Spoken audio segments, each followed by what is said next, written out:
안녕하세요, 머장입니다. 오늘은 좀 불편한 얘기를 한번 할까 해요. 근데 한 번은 꼭 해야 하는 이야기라서 해보려고 합니다. 여러분들 아침에 일어나서 보통 뭐 하십니까? 출근하시죠? 약간 뭐 지하철 타고 버스 타고 남들보다 조금 더 일찍 나가고 조금 더 늦게 들어오고 자격증 따고 영어 공부하고 회사에서 인정받으려고 길을 쓰고 계신 분들이 많겠죠. 저 같은 경우에도 마찬가지예요. 주말에도 쉬는 게 아니고 밀린 공부하던지 자기계발 유튜브 보고 뭐라도 해야 할 것 같아서 카페 가서 노트북 피고 있어요. 나름대로 정말 치열하게 살고 계시잖아요. 근데 이상한 게 하나가 있어요. 부자가 될 수 없다라는 생각이 이제는 정말 생각이 아니라 기정사실화가 되어가고 있는 느낌도 들어요. 그러니까 아무리 벌어도 제자리예요.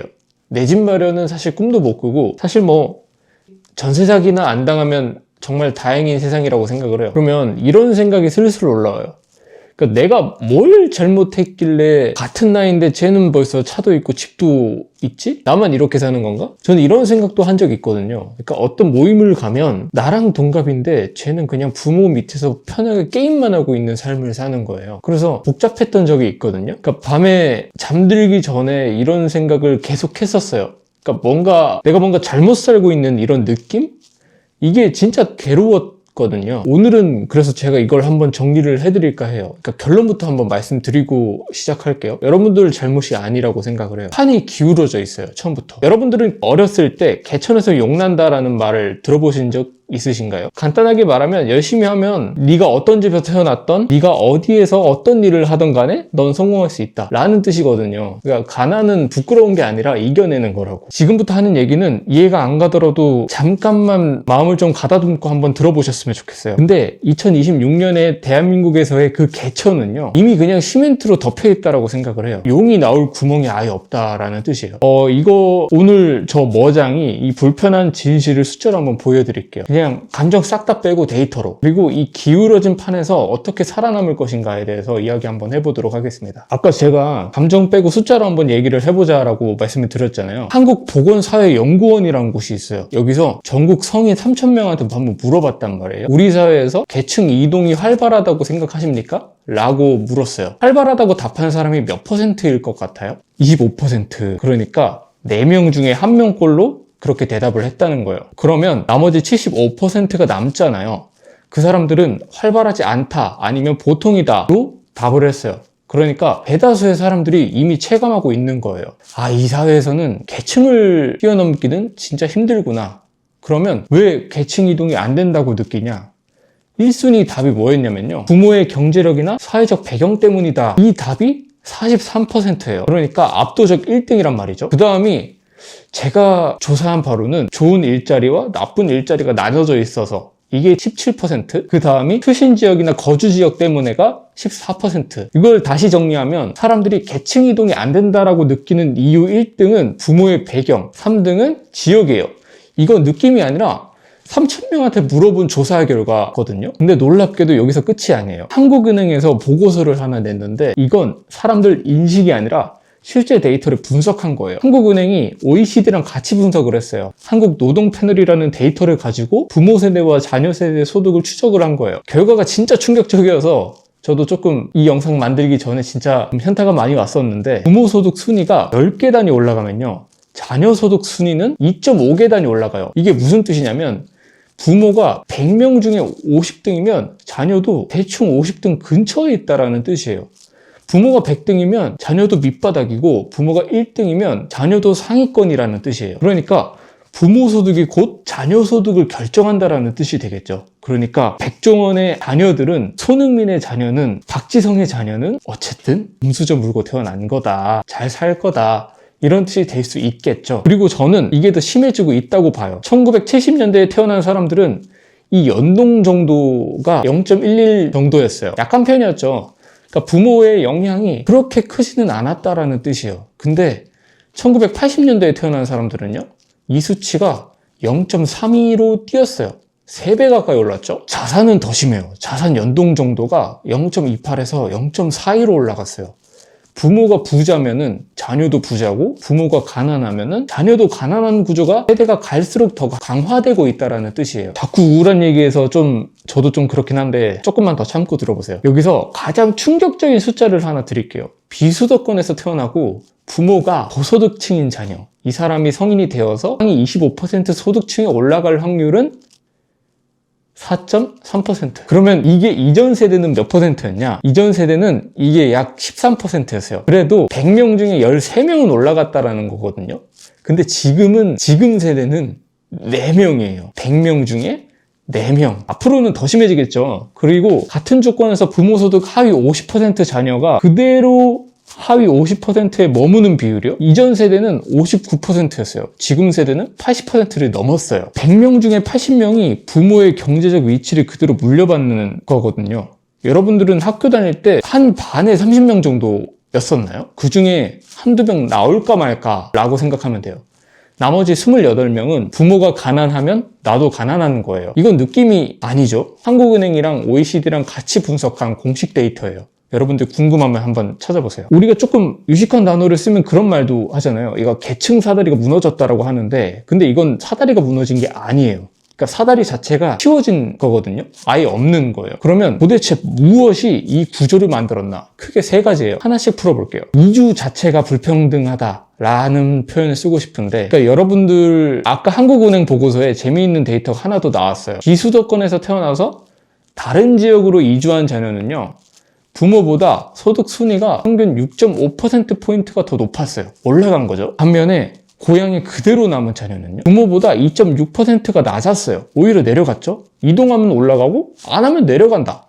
그러면 답은 간단하잖아요. 이동하면 되잖아요. 근데 여기서 진짜 잔인한 현실이 나와요. 부모의 자산이 하위 25%인 자녀가 수도권으로 이주할 확률은요, 상위 25% 자녀보다 43%포인트가 낮았어요. 43%포인트가 이게 무슨 뜻이냐면, 그러니까 사다리가 있긴 해요. 근데 수도권으로 올라가면, 가면 갈 수 있죠. 근데 그 사다리가 올라갈 기회 자체가 그냥 부모 재력에 달려 있다라는 뜻이에요. 그러니까 한국은행도 이렇게 표현을 했어요. 이주 자체가 계층 사다리로 가능은 한데 그 사다리에 오를 기회마저 불평등하다.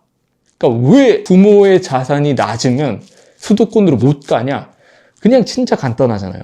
돈이 드니까. 그러니까 지방에서, 그러니까 2030이 서울로 올라오면 제일 먼저 뭐부터 해야 돼요? 집을 구해야 되잖아요. 보증금은 수천만 원에, 월세는 사실 뭐 신림이나 이런 쪽만 해도 그냥 어림 잡아서, 정확한 데이터가 아니에요. 70만 원에서 80만 원. 요즘은 원룸도 이 정도라는 데이터가 있어요. 정확한 게 아니라고 말씀드렸죠. 좋은 데가 아니에요. 그냥 잠잘 수 있는 데가 대충 이 가격에 형성이 되어 있어요. 부모가 보증금을 보태줄 수 있는 집, 부모가 일단 올라와라, 그냥 올라가라, 집은 걱정 마 라고 말할 수 있는 집이, 그런 집에서 태어난 자녀는 서울로 가요. 부모가 보증금은커녕 자기 생활비도 빠듯한 집, 그러면은 부모님이 대충 뭐라고 말씀할지 좀 뻔하잖아요. 서울? 거기 가서 뭐하고 살려고. 이런 집의 자녀는 그냥 고향에 남는 거예요. 같은 능력, 같은 의지인데 출발선 자체가 다른 거예요. 그래서 어떻게든 서울에 올라왔다고 칩시다. 서울에 부모 집이 있는 친구와 나란히 같은 회사에 다녀요. 같은 직장에 다닌단 말이에요. 같은 월급을 받아요. 근데 한 명은 월급에서 70만 원이 매달 빠지고 한 명은 그 70만 원이 그대로 남아요. 왜냐? 부모 집에서 살기 때문에. 그러니까 서울에 자가가 있는 부모 집에서 살기 때문에. 이게 70만 원이라고 해서 작아 보이는데 1년이면 840만 원 차이예요. 5년이면 4,200만 원, 10년이면 거의 1억 가까이 되는 수치죠. 근데 이거는 단순히 쌓이기만 하는 게 아니에요. 서울에 사는 친구는 남는 돈은 저축하거나 투자를 할 수도 있겠죠. 적금을 넣든 주식을 사든 뭐든 굴리기 시작을 해요. 돈을 버는 그런 시스템을 구축을 할 수도 있다라는 뜻이겠죠. 모두가 그런 건 아니지만. 근데 지방에서 올라온 친구들은 월세 내고 생활비 쓰고 사실 그러면 남는 게 없어요. 종잣돈 자체가 안 모여요. 이게 자산의 관성이라고 하거든요. 물론 유튜브에서 지방에서 올라와서 혼자 자취방에 살면서 돈 엄청나게 모은 사람 있다고 하잖아요. 그런 사람들이 유튜브에 나가겠죠. 그러니까 한번 벌어진 격차는요, 시간이 갈수록 좁혀진 게 아니라 더 벌어져요. 노력으로 메울 수 있는 수치가 아니라고 생각을 하거든요. 그러니까 수도권 거주가 첫 번째 성벽이었어요. 두 번째 성벽은 사교육이에요. 부모 소득에 따라서 사교육비 지출이 3배 이상 차이가 나요. 한 친구는 한 달에 30만 원짜리 학원을 다니고 있어요. 옆집에는요, 한 달에 100만 원, 150만 원어치 학원을 다녀요. 영어, 수학, 과학, 논술, 거기 입시 컨설팅까지 받는 자녀들이 있어요. 실제로 존재해요. 같은 수능을 봐요. 같은 날 같은 시간에 시험장에 앉아요. 근데 한 명은 혼자 인강 들으면서 준비했고 한 명은 전담 가외 선생님이 3년째 붙어 있어가지고 마킹을 당했어요. 수능이 테스트하는 게 뭔지 한번 생각을 잘 해보세요. 학생의 지능? 노력? 솔직히 말하면요, 부모의 정보력과 결제 능력을 테스트하는 거라고 생각하거든요. 그래서 이게 사실 어떻게 되냐, 부모의 돈이 자녀의 학벌로 바뀌기 시작하고 그 학벌이 고연봉 직장으로 이어지고 그 연봉이 다시 자산이 되고 그 자산으로 자녀한테 또 사교육을 시켜요. 그냥 완벽한 순환 구조가 생기는 거죠. 이 순환의 바깥에 있는 사람은 끼어들 틈이 없어요. 여기서 한 가지를 한번 더 해볼게요. 뉴스에서 이런 거 보신 적 있으세요? 한국인 1인당 평균 자산 2억 5천만 원. 이걸 보면은 사실 나만 못 사나? 막 이런 생각을 하고 현타 오고 그렇잖아요. 근데 사실 이거는 통계의 장난이에요. 동네 술집에 손님이 10명 있어요. 평균 자산이 3천만 원이에요. 근데 갑자기 빌 게이츠나 우리 그 재용 형님이 들어왔어요. 그 순간에 평균 자산이 수조 원이 돼요. 근데 나머지 10명이 부자가 됐어요? 아니잖아요. 이게 그냥 평균의 함정이라고 생각을 하시면 되고, 진짜 봐야 되는 건 중위값인데 뉴스에서는 평균만 보여줘요. 그래서 여러분들이 나만 거지 새끼처럼 사나? 뭐 이렇게 느끼는 거라고 생각을 하거든요. 진짜로 그냥 가스라이팅 하고 있는 거라고 생각하시면 됩니다. 그러면 왜 월급은 안 오르는데 집값만 미친 듯이 오르냐? 그냥 실제 숫자를 한번 예시를 들면서 설명을 드릴게요. 2005년부터 2025년까지 20년이라는 시간 동안 서울 아파트의 실질 매매가는 19.6%가 올랐어요. 같은 기간에 비수도권은요, 3%가 떨어졌어요. 올라간 게 아니라 내려갔죠. 서울에 집이 있는 사람들은 가만히 앉아서 자산이 불어나고, 지방에 집이 있는 사람들은 가만히 앉아서 자산이 줄어드는 셈이죠. 그리고 1인당 벌어들이는 소득 격차도 수도권이나 비수도권의 차이가 20년 전에는 320만 원이었어요. 근데 지금은 550만 원이에요. 200만 원이 넘게 벌어진 거예요. 소득도 벌어지고 자산도 떨어지고, 시간이 갈수록 격차가 좁혀지는 게 아니라 더 벌어지는 거예요. 이거는 시스템이죠. 여러분들이 게을러서가 아니라 구조 자체가 그냥 이렇게 돌아가고 있다라고 이해하시면 됩니다. 그래서 저도 이런 말씀을 드리면서 솔직히 기분이 그렇게 썩 좋지만은 않거든요. 그래서 뭐 포기하라는 건가 뭐 이런 생각이 들 수 있는데, 그건 아니고, 오늘 이 영상을 만든 거는 여러분들한테 포기하라고 말씀을 드리는 건 아니에요. 그러니까 판이 기울어져 있다는 거, 그러니까 판이 기울어져 있다라는 걸 아는 사람과 거기서 주저앉는 건 완전히 다른 문제라고 생각을 하거든요. 기울어진 판이라는 걸 모르는 사람은 헛된 곳에 에너지를 쓰게 돼요. 남들 따라서 연구하고 무리하게 빚지고 조급하게 뛰어들어서 더 깊이 빠져요. 근데 오늘 제가 말씀드린 정보들을 알게 되면 최소한 어디에 힘을 줘야 되는지가 보이잖아요. 뭘 하면 안 되는지가 보여요. 그러니까 3가지만 한번 말씀을 드릴게요. 뭐 저도 부족하지만, 첫째, 시간을 지키라는 말씀을 한번 드리고 싶어요. 여러분들한테 사실 누구에게나 공평한 자원이 시간이잖아요. 여러분들을 낳아주신 부모의 자산은 못 바꿔요. 바꿀 수가 없어요. 태어난 것도 못 바꿔요. 근데 시간은 누구한테나 하루 24시간이 공평하게 주어져요. 이거는 부자든 가난하든 똑같아요. 근데 우리는 이 시간을 어디에 쓰고 있냐 이 말이에요. 24시간 코인 차트 보고 있거나 그냥 뭐 게임하거나 이러면서 시간을 태우고 있어요. 아니면 이제 유튜브 부업이나 한번 해볼까 하면서 이리저리 웹서핑 하다가 2시간 사라지고, 인스타 스토리 염탐하다가 1시간 또 날아가요. 이거는 여러분들의 유일한 무기를 스스로 버리는 거라고 생각을 하거든요. 그 시간에 나만의 기술을 쌓는 게 더 좋다고 생각을 합니다. 그러니까 남이 쉽게 따라할 수 없는 거, AI가 대체할 수 없는 거, 그게 글쓰기든 영상이든 영업이든 상관없어요. 그게 외모가 돼도 상관이 없어요. 중요한 건 그 기술이 쌓일수록 나의 가치가 올라가냐는 거예요. 시간은 복리거든요. 그 복리로 작동이 돼요. 오늘 투자한 1시간이 내년에는 10시간의 가치가 돼요. 근데 오늘 날려버린 1시간은 영원히 돌아올 수가 없죠. 우리 게임하면 좋잖아요. 근데 이게 미래의 당신한테 어떤 가치를 주고 있냐 이 말이죠. 두 번째는 빚을 지지 말라는 말씀을 좀 해드리고 싶어요. 정부가 청년들한테 뭐라고 해요? 저금리로 빌려줄 테니까 집을 사라. 청년 우대 대출 나왔다. 이런 기회 놓치지 마라.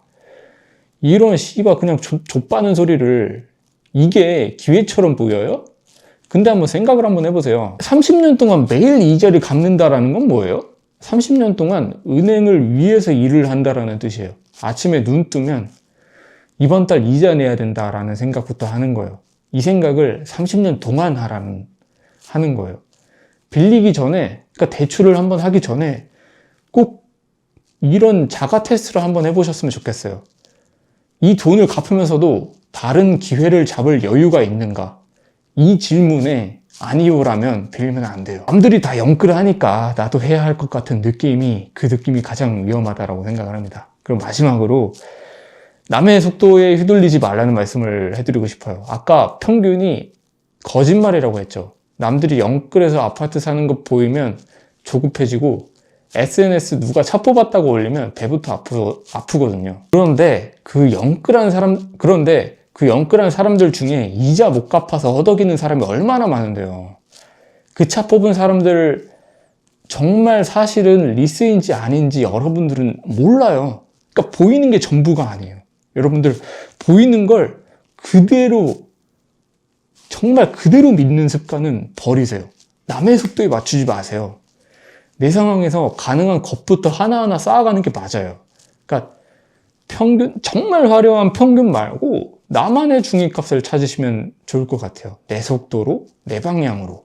그렇게 가요. 사실 오늘 얘기가 불편하실 수도 있을 거라고 생각을 합니다. 저도 말씀드리면서 좀 불편했고, 개천에서 욕난다라는 말이 거짓말이었다니까요. 근데 이걸 아는 게 중요하다고 생각을 해요. 이걸 모르면 자기 탓을 해요. 내가 부족해서 그런가 보다. 내가 좀 더 노력하면 됐을 거다. 그러니까 밤마다 자기를 깎아먹어요. 근데 그건 아니거든요. 여러분들이 부족한 게 아니라 판이 기울어져 있을 뿐이에요. 근데 이 기울어진 판을 탓을 하고 있을 시간이 그게 너무 아깝다라는 말씀을 드리고 싶어요. 그러니까 우리가 성벽을 부술 수는 있어도 그건 개인의 힘으로 되는 게 아니에요. 그러니까 성벽 아래에서 나만의 단단한 삶을 만들 수는 있다라고 생각을 하거든요.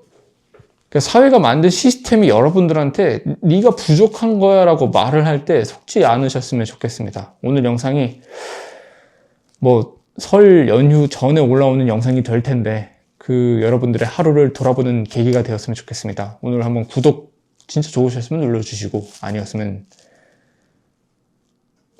그래도 관심 끄고 나가셨으면 좋겠습니다. 도움 되셨으면 친구분들한테 이 영상 한번 공유 부탁드리겠습니다.